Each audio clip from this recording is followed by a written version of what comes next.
Okay, so the last in this section of notes is an area of circles and sectors of circles. Circles you've definitely seen before. Sectors may be a new thing. So we'll start with just reviewing what we know about circles. I find that students make mistakes with confusing the radius and the diameter, so we want to be really careful that we always use the radius to find the area. And also, at this stage of the game, at the high school level, more often than not, we put our answers in terms of pi instead of a decimal form, so we want to take a look at that. So let's say we want the area of this first circle. We need a formula, because you can't break circles into squares and rectangles and triangles very well. So area equals pi times the radius squared. Should look familiar. You've seen that before. And the radius of this first circle is 12.5. So this is just a substitute in one number and do some calculations problem. So area equals pi times, and since it has a decimal, I like to use the parentheses instead of the dot for multiplication, 12.5. And then square that amount. You're only squaring the 12.5, not the pi. Now, there are two different ways that you can leave your answer.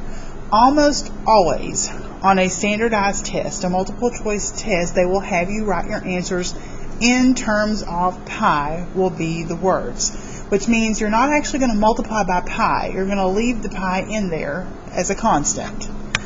So let's take a look at how that works. So we're going to skip over the pi and do 12.5 squared. It doesn't need to be in parentheses on the calculator, and that is 156.25. So this is 156.25 times the pi that I didn't use. So I'm going to stick pi on the end, very much like we normally do a variable. It's kind of like moving your x to the end of the expression. And that is in some sort of square units. We're not exactly sure what the units are, so units squared. So this would be the answer if the instructions say in terms of pi. And typically on the ACT, that's what it's going to look like, because they expect that you can do it without a calculator if you don't have to multiply through by that pi, that approximate value for pi.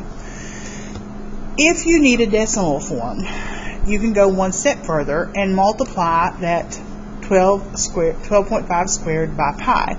You actually have a pi key on your calculator. If you look way down at the bottom, in the texting area, you have a pi key. When you press that key,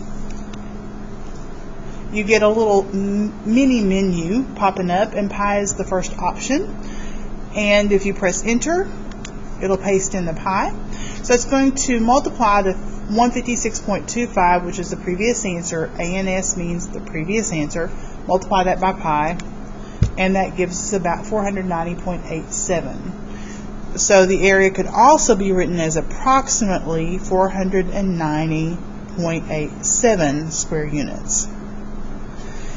Alright, both of those are acceptable depending on the circumstances. If the answer needs to be in terms of pi, we'll use the first version.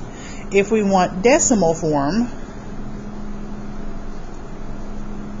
then we would use the second. Now technically there's a decimal in the first form, but when it says in terms of pi, it means do not multiply through by the pi. Leave it alone. Okay, take a look at the second one. On the second one, we have a diameter of 200. You always know that you're getting the measure of the diameter if the entire diameter is drawn, and they write the number by the center of the circle. So when we bring up our formula, area equals pi times r squared, and we need a radius, we've got to go from diameter to radius. If the diameter is 200, the radius is half, so that's 100. That's what we're going to use for r. It's really, really easy to substitute in the diameter when you're not being careful, and guaranteed that answer choice will be on a multiple choice test, and you will pick the wrong one if you are not careful. So this is equal to pi times radius of 100 squared. Okay, in terms of pi, 100 times 100, or 100 squared, is 10,000, so 10000. So basically you double your number of zeros. So 10,000 times pi, or 10,000 pi, and units squared. Not sure what the units are, so we'll use a generic term. So that's the area in terms of pi. If you want a decimal approximation, multiply by the pi in your calculator. We'll just leave it in pi form on this one.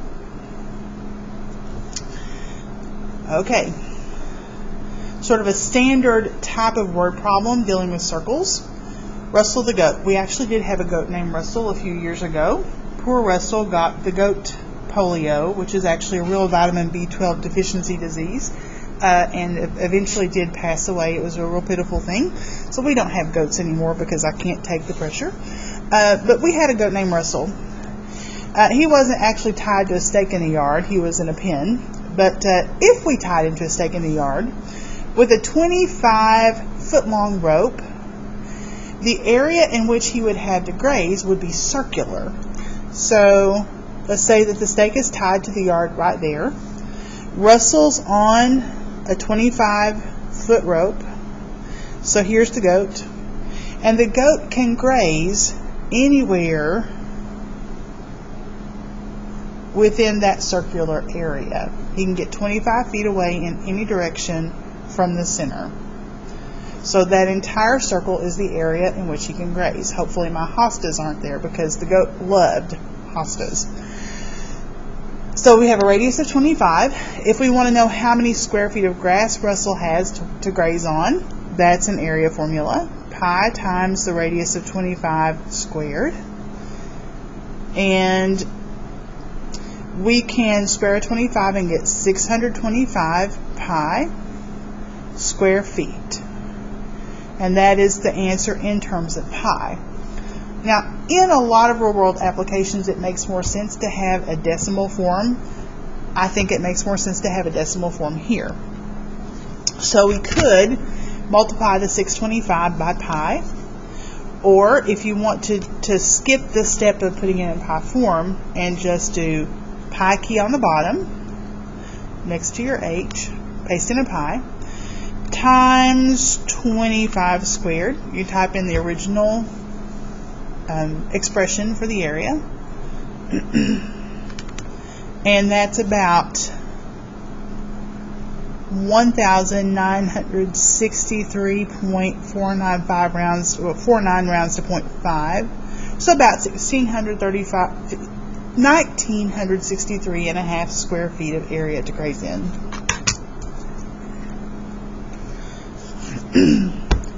When you do area formulas for circles, pay attention to the directions. You actually need to read those.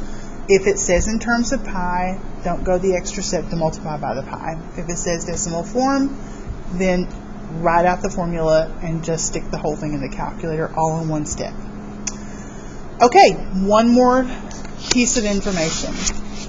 Sometimes we don't want the entire circle. Sometimes we just need to know how big a piece of the pie is.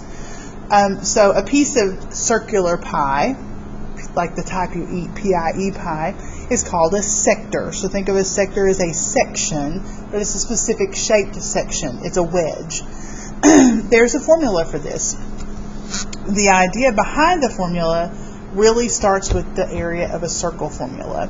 So I want to know the area of the whole circle. Let me just start with that. So that's pi times radius is 6 squared. Now that would give me the area of the entire circle, but I don't have the entire circle shaded. I only have the 36-degree portion shaded. There are, in the whole circle, 360 degrees. 36 is 1/10 of the circle, because 36 is 1/10 of 360. So if we find 1/10 of the total area, we'll have the area of the sector. Well, the trick to doing that is to multiply the area of the circle by the fractional part of the circle that's shaded. So that's 36 out of the 360, which simplifies to 1/10. You can go ahead and simplify it to 1/10 if you want to as you write it down. But it's just area of a circle multiplied by the fractional part of the circle that's shaded. And that is called the the area of the sector. But we'll just say A equals because A is for area always. Let's go ahead and finish this up. If we want it in terms of pi, which we always would on a standardized test. Okay, let's see how to do that. So when you 36 divided by 360, we could do control divide to get a fraction template. 36 over 360. Arrow to the right one time using your touchpad up here. Just click once on the right arrow and it'll move your cursor out of the denominator. Then times, skip the pi because we're going to leave the pi in our final answer, so don't even put it in. And then times the 6 squared. So you put it in exactly the way it looks on paper, but you don't type in the pi, because if you type in the pi, it's going to give you a decimal form. And then press enter, and that's 18/5. So this is 18 over 5 pi square units. You also could put the pi on the top and say 18 pi over 5 square units. Either of those forms is okay. Pi at the end or pi in the numerator mean the same thing. Now, if you needed a decimal form, you would just want to type it in exactly the way it looks on paper from the very beginning. So 36 over 360 times pi times 6 squared. So you type it in the calculator exactly the way it looks. I'm not going to worry about writing all that down on paper. And then when you press enter, it's going to give you about 11.3 square units. We're going to leave it in terms of pi in our final answer here, because that's what we typically have to do on standardized tests. So that's what we're going to practice. Alright, one more, and we've got today under control. Alright, that's another sector. And so I need a formula. Oh, a formula. We didn't write that down yet, did we?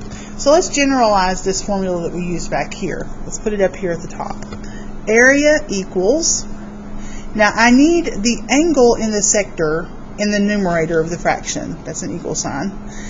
So we call it n because that angle changes depending on the size of the sector.